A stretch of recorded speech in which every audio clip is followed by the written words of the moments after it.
Hey, it is Hot Sheet from Baseball America. Scotty Braun, along with JJ Cooper, Geoff Pontes, and Jesús Cano. We are very excited to cover the trade deadline coming up in a few days, and we'll do a little bit of that discussion later on.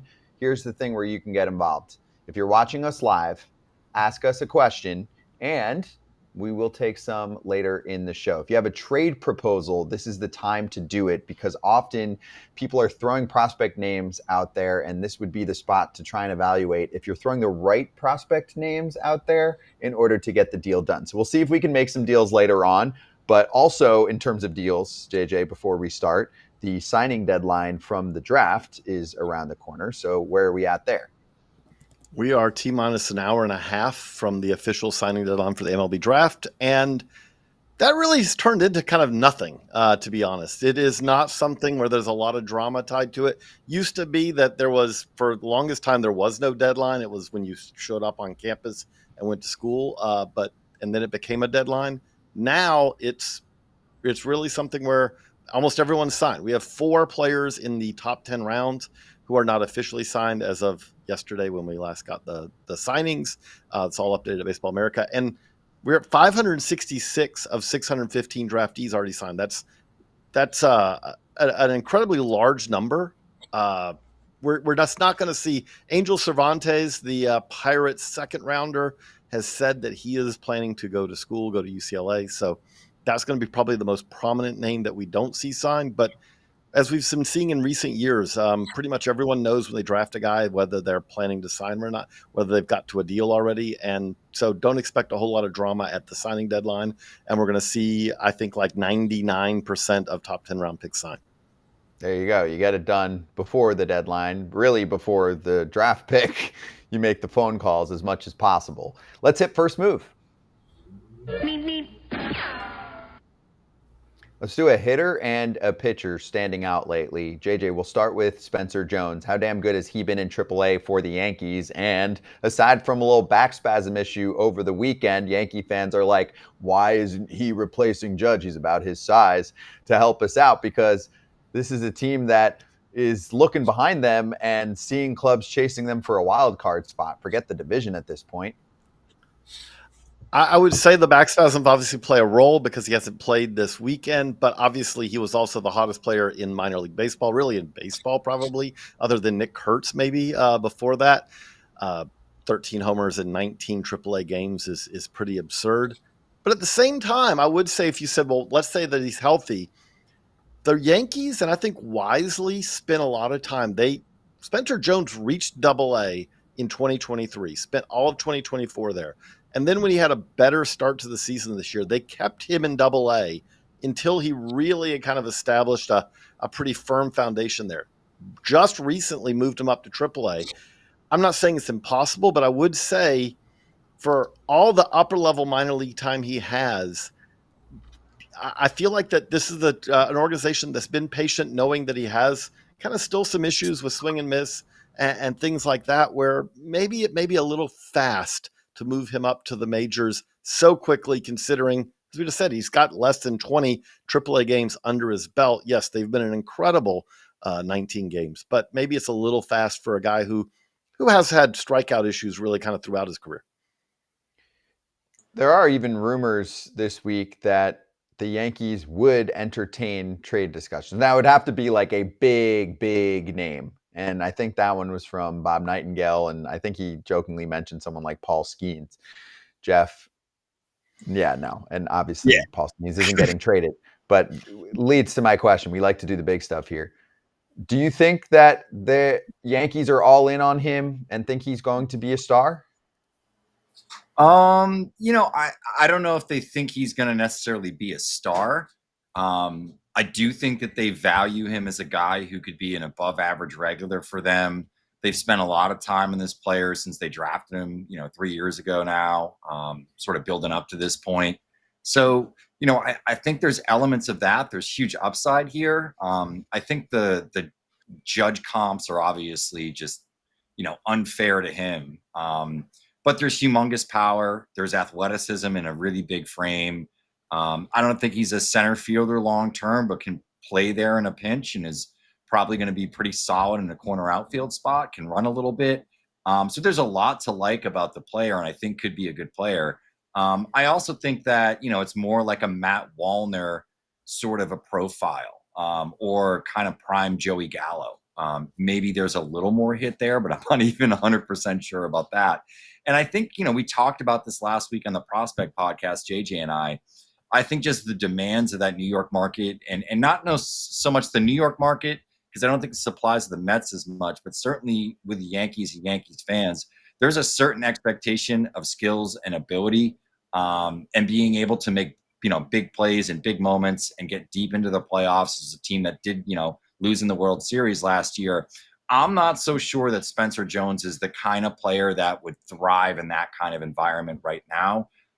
He's taken some time, no matter where he's been, to kind of get his sea legs underneath him. It might only be 2 or 3 weeks of just like higher swing and miss, but this is a guy that consistently has had 30 to 36% strikeout rates over the years. So, I think if the right deal comes along, if Joe Ryan becomes available, I don't think it's just Paul Skeens. I think a guy like Ryan and some of these other names we've heard, I think potentially that, he could be somebody that gets moved. But I think they're holding on tight. I think they do like the player. Interesting. JJ, could you see that for a controllable top end starter type? Obviously not Skeens. He's not getting dealt for now. But could you see, a Joe Ryan, Spencer Jones fit there? If the Twins were saying, hey, you know what, we're going to take real offers and a listen on Joe Ryan, could you see that being a package that makes sense? Yeah, potentially. And I would say, though, that then you also have to see, are you getting the suitor on the other end who wants Spencer Jones? I know that sounds crazy to some Yankees fans right now, but he is one of the highest risk prospects we are talking about here.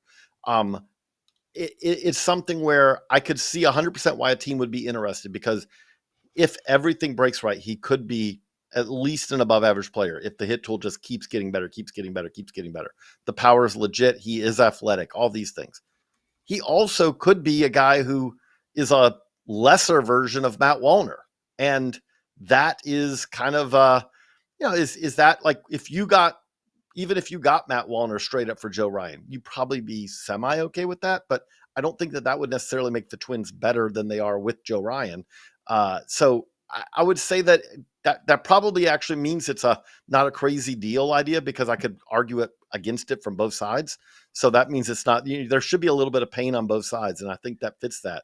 I don't think that Spencer Jones will be traded at the deadline, that if you ask me to predict it. But again, that's just my prediction without any great insight. I just don't feel like, I think he's too volatile a player to get that perfect fit where both teams are agreeing to the deal. Okay. Let's get to the pitching performance that has stood out lately. Thomas White was a strikeout machine over the weekend, Geoff. Really historically amazing in that weekend performance. Yeah, and I think, what we've seen over the last couple of years is just the maturation of Thomas White, as a starting pitcher. The stuff has always been there. The build was there. I mean, I saw this guy for the first time at 15 years old against, upcoming high school seniors, and dominated for 3 innings to the point that no balls were put in play and the guys on the opposing team were cheering when they fouled pitches off. So, I mean, this guy has been good since he was 15 years old. This is nothing new. But what I think we've seen, I chatted with him a little bit before the Futures game when he was at the BA prospect pad, and he went through his arsenal a little bit and just kind of how it's changed and evolved. He gets a lot of ride on that four-seam fastball from the left side. It's plus velocity for a left-handed starting pitcher. He's in the mid to high 90s pretty consistently, can ramp up to 97, 98, even 99 at peak when he really needs it. With, not just ride, but a lot of arm side runs. So, it's a lot of good combined total movement. And then you go on to the breaking ball shapes that have really changed and evolved since high school. Now he's throwing the sweeper. It's a pretty hard sweeper. He plays off a spike curveball off of that. He's changed how he's thrown that pitch since we saw him in high school. And this offseason, he actually talked to me about how he studied Garrett Crochet, kind of appropriate for a Massachusetts native now, and picked up on his changeup. And the changeup that he's throwing now is with the same grip as Garrett Crochet. We're going to write a little bit more about that later this week. But I think it's really interesting to see how it's all evolved, and the ingredients are really starting to play up. And I think that's one of the reasons that he's been so unhittable, is now he really has a good feel for sort of who he is as a pitcher and how he has to attack opposing lineups. Hey, the Marlins could have a special rotation coming soon when Thomas White is ready to go in the major leagues eventually. I mean, Yuri Perez is super young and back from TJ, and you would think, especially next year, full season back in the fold, he could be a top-end starter. We'll see what they do with Eduard Cabrera and Sandy Alcantara, two talented arms here around the trade deadline, but there's some special pitching talent there in a pitcher's ballpark. All right, we're going to step aside real quick. And a reminder to anyone watching right now live, if you have a trade proposal for us that you think could go down this week, or you want us to kind of grade it from a prospect perspective for a major league player, let us know. And when we come back, we will introduce the new #1 overall prospect in baseball, according to Baseball America. Kratz, if I'm new to card collecting and I'm looking for the safest, most trusted way in the game to acquire cards, or to buy a card but not go through a ton of work where I'm going to the shows, I'm going online doing auctions, I want it all in one place, I'm going to Arena Club. It's all in one place. You know you're getting a good price whether you're buying it or you're selling cards. If you're new to it, you don't want all the other crappy cards. You can get the ones that you want. You can start your collection. And if you get them on Arena Club, your collection will look boss. That's right. And may I mention, they also have Pokemon cards in those slab packs that we talk about every week. You can rip a pack for as low as $25 and hit on a card that's worth tens of thousands of dollars, because every pack has grails that are at least 20x the price of the pack. So get involved at arenaclub.com/foul. Use the code FOUL to get 20% off your first slab pack or card purchase. Hey, we're back. We have a new #1 prospect in all of baseball. I'm going to read the tweet from BA. As hinted at the beginning of the month, Pirates prospect Konnor Griffin takes the top spot following Roman Anthony's graduation. And you can check out the newest Top 100 update, which also includes 2025 draft picks for the first time. Like I saw Ethan Holiday vault to the #1 spot for the Colorado Rockies. But Jesús, what do you have for us on Griffin? I mean, when we had the meeting and everything going on, it was a pretty slam dunk decision to be able to have him at the #1 prospect. And it's pretty, I wouldn't say coincidental, but you look at last year's draft class and he slid down to the Pirates at that pick because of the high advantage college bats that they had going on. So it was kind of a steal in that draft. And you just could look at the talent in that draft and how Griffin's been able to kind of stand up through the rest of it too. I was able to talk to him at the futures game in the prospect pad and all that stuff. And I mean, I know from a data analytics perspective, I think JJ and Geoff could do a much better job than me, but just talking to him, you listen to this guy talk, 19 years old, the maturity is there. He carries himself like a Major League Baseball player, and the size is there, the skills are there. Everything is looking really good about him, and he's going to be such an excited player for years to come. Pirates, with that farm system right now, I think they got to be happy with, getting Griffin last year's draft, now Seth Fernandez this year. Seems like they're doing everything right over there, and the way that he's developing, it's going to be really good in Pittsburgh for years to come. By the way, I will note that is an Anchorage Pirates shirt that Jesús is wearing there. Anchorage Bucks, Anchorage Bucks. Alaska Baseball League. So if you think he's wearing a Pirates, he is, but it's the Anchorage Bucks. But no, I would say the thing that with Griffin that stands out here is last year at this time, if you said evaluate Konnor Griffin, the whole question was, okay, there's really big tools here. This guy could play shortstop. He could play center field. He can run. There's real power here. He's got a great arm, all these things.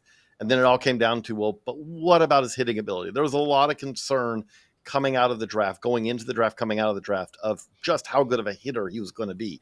If you see that progression there, 57, 50, 42, 27, 2, now 1, that progression is because he really did. We talked about it starting in spring training, that he made some adjustments, and you could see that he was just a better hitter. Right now, he's hitting 322 in the minor leagues. Now it's high, low A, high A, but he's one of the better pure hitters as far as production this year in minor league baseball. That would be the shocking development, I would say, of this year. Like, if you look at what he's done this year and said, okay, every other part of it, he's going to get 50 steals. He's hitting for power. He's playing multiple positions well. All these things aren't surprising. But, Geoff, that hitting ability does feel like that's taken it to another level than where we expected to see it this early in his pro career. Yeah, and I think that's credit to, Konnor, the organization, and sort of those people he's worked with. I know he worked with Maven down in Georgia in the offseason on the swing. And I think, if you're just watching side-by-side video of what Griffin looked like, pre-drafts, and then what he looked like. We got some videos kind of in the offseason, but it's always tough to kind of take anything away from, a couple of perfect swings in the lab in a controlled environment, and it's a training group that's putting it out. We got to the backfields, and it was immediate and very clear to see, even in some of the big league games that he got into, that, he was just synced up better over his back foot. It was a much more fluid swing. He was consistently hitting the ball out front, where it was a little bit more of like a chop down line drive, was hitting the ball kind of inside and outing the ball a little bit more consistently. And I think when you just see any of these videos, it's just very consistent, very fluid. The weight transfer is really easy, and he's catching the ball out front, which allows him to, consistently catch the barrel. The barrel's in the zone a lot longer, which, leads to better angles, better outcomes, and he's able to get to a lot of that raw power that I think if you just saw the athlete even 2 years ago, you knew that was always there. That was always coming. Double plus runner, plus maybe better at multiple, positions, whether it's shortstop, probably double plus in center field. Konnor Griffin is one of the most exciting prospects that I've covered in my time since coming on in BA at 2021. So, yeah, I think this is a big upside type of player, potential superstar type of upside, and a player that, at least on the hitting side, the Pirates haven't had in a very long time. The other thing I'm going to be interested to see here, we talked about it, where he ends up defensively is going to be interesting, because I would say he's going to be a legit shortstop. This guy is a legit shortstop. But then the question becomes, do you want him to be above average defender, even maybe at shortstop, or is it more valuable for him to be a Gold Glove candidate in center field? I would say shortstop, but maybe I'm wrong on that. Like, that's something where I guess team need plays a role in this as well. Obviously, I would say that the Pirates have been looking for a shortstop like this for a very, very, very long time. So maybe shortstop makes a sense from that standpoint. But that's kind of what we're talking about here. When you talk about this extreme athleticism and this extreme versatility, he could do either of those at a very high level in Major League Baseball. A lot of times we talk about that with guys where it's like, oh, he could move to center position. Konnor Griffin's already doing it. And we saw in spring training, one of the things I think is always a little tell. I remember with Bobby Witt Jr. when he was in that weird spring training in 2020 before the MLB season, when there was the pandemic and all, but they just kept playing him in those spring training games because everyone wanted to see Bobby Witt Jr. We saw that with Konnor Griffin this year, first year out of high school, and he just kept getting into big league games for the Pirates and he kept making plays, especially in center field, because you could see what he could do already. He's just more talented than most players on their big league team, even if he's not yet as experienced. That was the best 10 minutes a Pirates fan has heard in a long time. It's true, especially the position player side. They're like, hey, we've got a few pitchers figured out here. But when you hear a position player vaulting to the top of the overall list here for Baseball America, that's special. It's something to look forward to for Pirates fans. We'll see if they can match up that pitching and then the position player side all kind of coming up together, because sometimes we do see the pitching all come through and then they're all hot and then some guys get hurt, and now all of a sudden you've got hitters, and this team doesn't really participate in free agency, which is always an issue for them. But on the prospect side, good things happening for them. All right, one more quickie break, then we come back and we dedicate the next segment to your trade proposals. FT fam, we have a special offer for you if you go to surfshark.com/foul or use the code FOUL at checkout. Get yourself 4 extra months of Surfshark VPN. It's a risk-free 30-day money-back guarantee, and you can see more information in our show notes. It's surfshark.com/foul. And why should they check out Surfshark VPN, Kratz? Well, this is a no-brainer because I travel a lot and I'm online. I need to have that security. And as a former catcher, I need someone else to catch my digital threats online. Surfshark's the place. It's time to take control of your online security. Try Surfshark today and enjoy their 30-day money-back guarantee. Secure your digital world now. Visit the link below. It's in the notes. Start surfing securely. Until next time, stay tuned and stay safe. Check out surfshark.com/Val. Here come live fan questions and trade proposals. Jesus, let's start with the big bat. Gino Suarez is going somewhere. Where? Not sure yet, but let's see if we've got some prospect returns for him. Fred asks, could you see Gino back to the Mariners for Sloan, Jeter Martinez, and I'm still having trouble pronouncing that Durangelo name. Cincha. Cincha, who I know is a very unique prospect, but the name is getting me so far. I'll get to him eventually. I'll get it right. With the D-backs wanting young pitching. Jesus, do you think that's enough? Do you think that's too much? Grade it for us.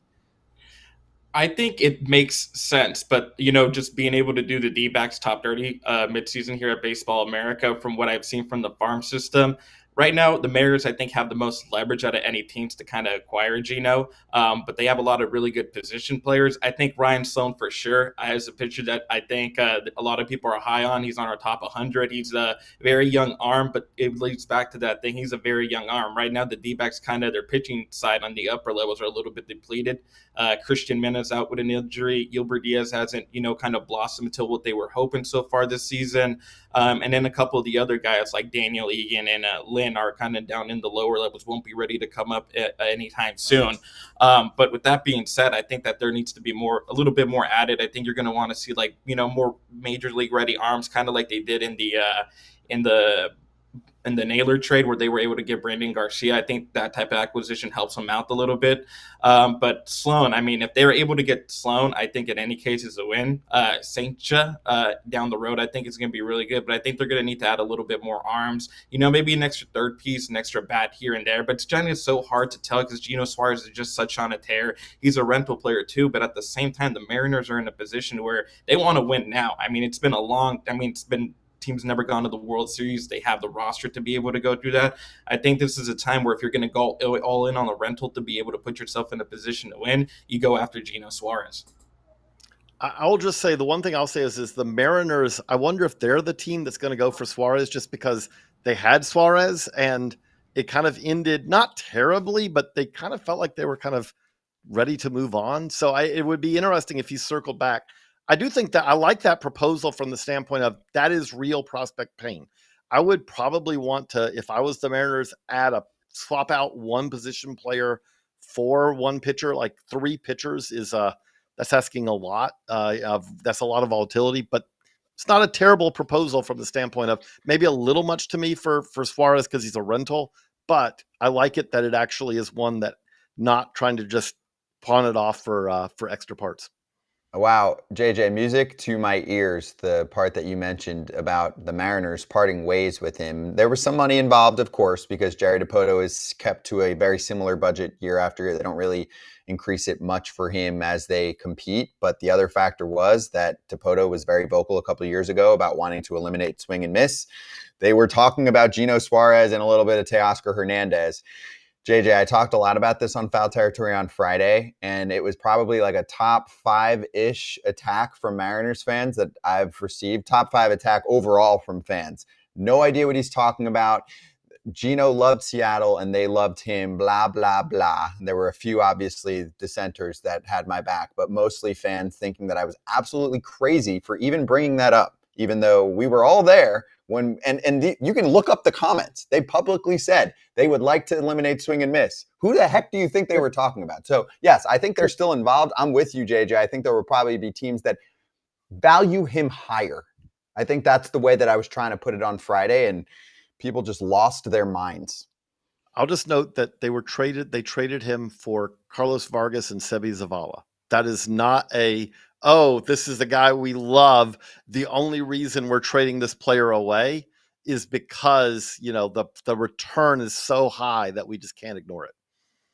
Thank you. All right, let's rip through some here. Let's start with Jay. Owen Casey for Mitch Keller should be easy. Too many teams are anti-trading prospects worth anything despite hit rates on top 100 prospects being historically low, and Keller is a proven MLB talent. Jeff, thoughts? Yeah, I mean, I think this is probably more of a possibility. We're talking about pitching. We're talking about a team, um, that's completely in on this year at this point. With the Kyle Tucker trade, they've kind of assigned that.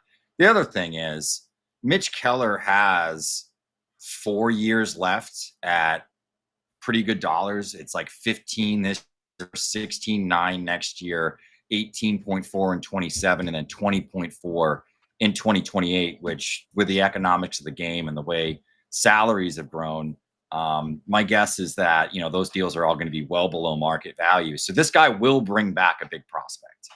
I would be shocked if somebody like Suarez brings back a top 100 prospect that's like of Sloan's level. That would be shocking to me. I do think that Keller, if he moves, it's going to be a Casey. It's going to be a player like that, especially for an organization that's dying to have ready-made, offensive talents that they can then build around Konnor Griffin, who I think has a very good chance of being in the big leagues this time next year.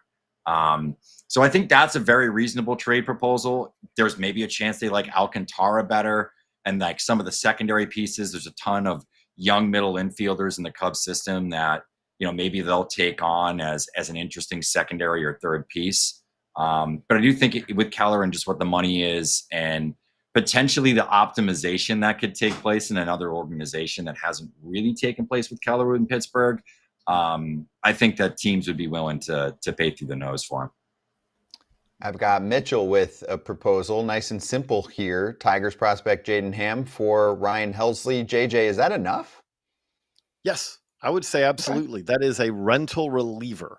Now, Jaden Ham, not the greatest year, but at the same time, rental relievers generally don't get you as much as you think they will in a return. Now, if Helsley is viewed as in that top tier, right? We saw 10 years ago now, but Aroldis Chapman for Gleyber Torres. If he's viewed as elite closer where you're saying, okay, he's one of the best relievers in baseball, you can maybe go there.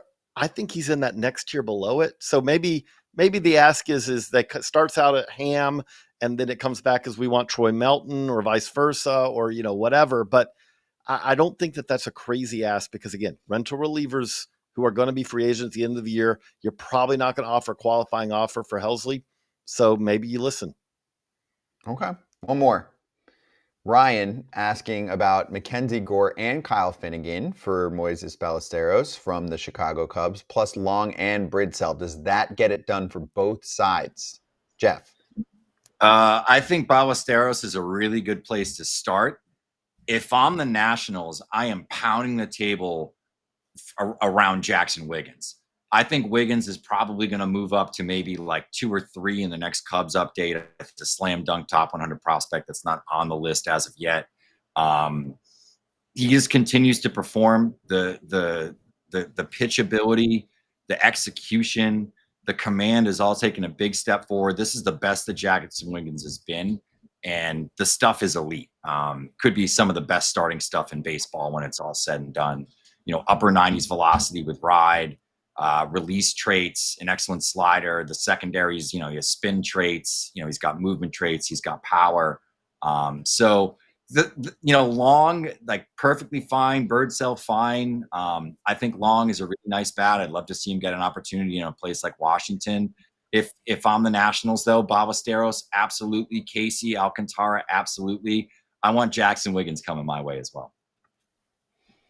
I just wanted to add real quick. We have a trade as we're as we're heading away here. Chris Paddock to the Tigers. We don't know the return yet, but I just know that if I'm the Tigers, I'm thrilled by that because they are a team that knows how to figure out ways to match guys to kind of carve out little areas. I don't want Chris Paddock going out there and throwing 6 innings every start, but I bet you he'll be useful in kind of the role the Tigers carve out for him.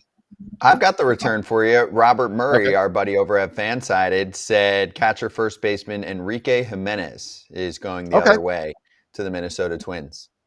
Okay, I'll just say on that, talk about a player, solid prospect right in the middle of our top 30 for the Tigers, but at the same time, you want to talk about a player that you could trade surplus without a question, without a concern.